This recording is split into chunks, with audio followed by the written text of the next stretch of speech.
Under act by DCI, Nairobi Regional Office, together with some officers from the head office, ignore that High Court order to illegally arrest Mr. Jimmy Wanjigi, and they took him to Kamukunji police station where they kept him overnight.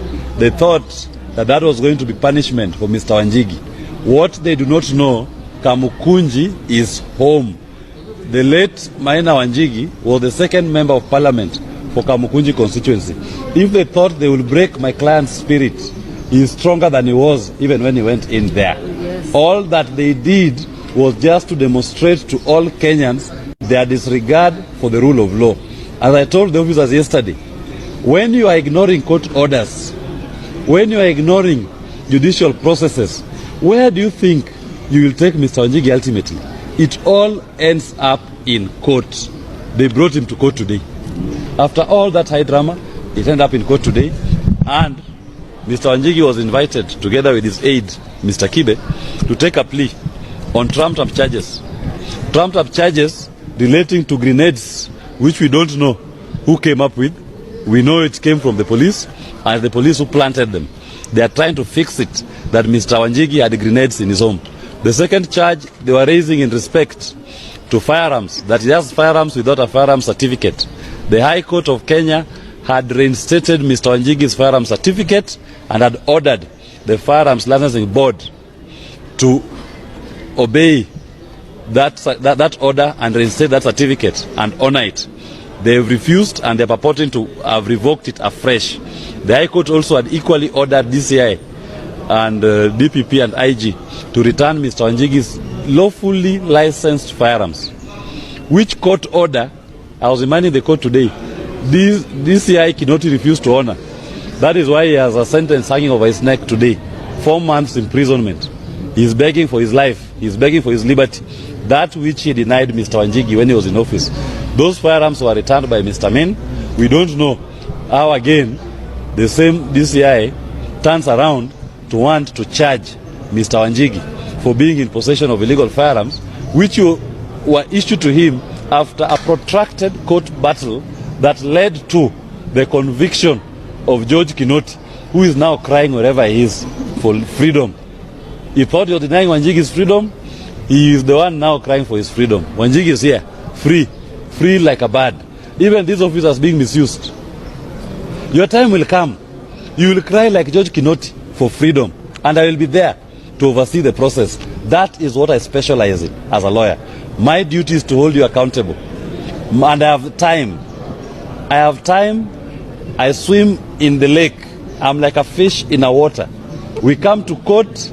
I am in my best element when I put you to account to explain why you disregard our constitution, why you disregard our courts.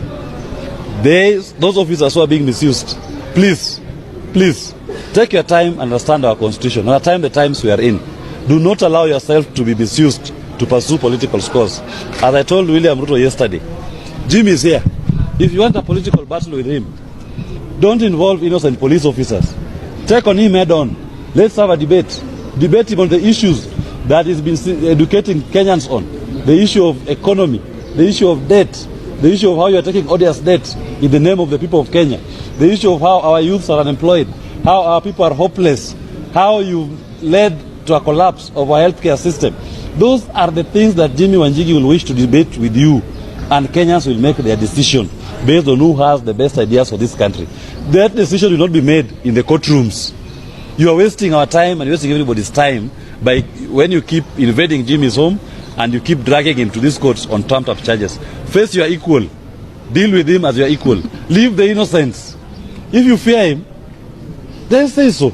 If you don't fear him, debate him on the issue. We are happy that the court has seen it fit and has listened to our application to defer the plea taking, and a ruling on that will be made on the 12th of September. But in the meantime, we have also initiated contempt of court proceedings against the Acting Inspector General of Police, DCI Amin, and Mr. Michael Sang, the one who effected an illegal arrest on Mr. Wanjigi yesterday at DCI Nairobi area. We do hope that we'll get those directions for those 3 officers to appear in court and explain why they deemed it fit to ignore the orders of the Honorable Court. We have also taken out contempt of court proceedings against the chairman, Mr. Rashid Yakub, of the Firearms Licensing Board, and all his other board members for contempt of court for refusing and neglecting to obey and to give full effect to the orders that were issued by the High Court in JR number 46 of 2018 that reinstated Mr. Jimmy Wanjigi's firearms license certificate. Thank you very much for coming. Asante sana. Come, I want to get more in front. So we have to move because nataka mama onekane. So we have to move. We have to move. We have to move a bit. Are we ready now? Thank you all for coming. I am not going to speak for very long. I want to be very clear. First, let me thank God for bringing us this far. You can see my family here. We have been through a lot of trauma. I want to thank them for standing with me during the last 2 or 3 weeks of what you call crooked Ruto's anarchy. Crooked Ruto's anarchy. And I want to address William Samoei Ruto here. The courts today have upheld the constitution of this country.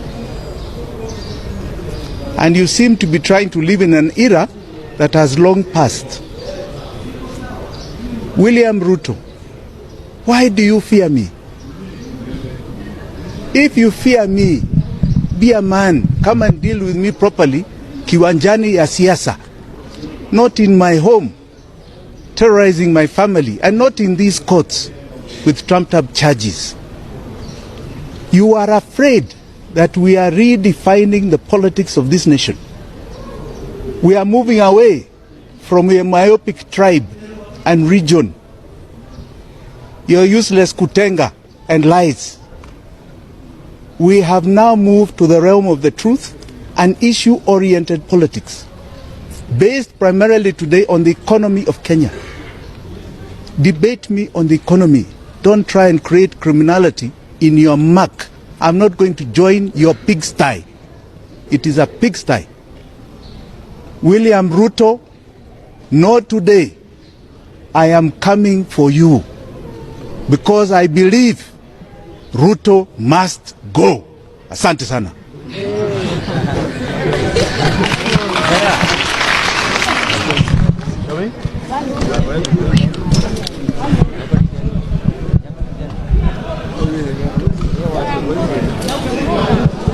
Zara.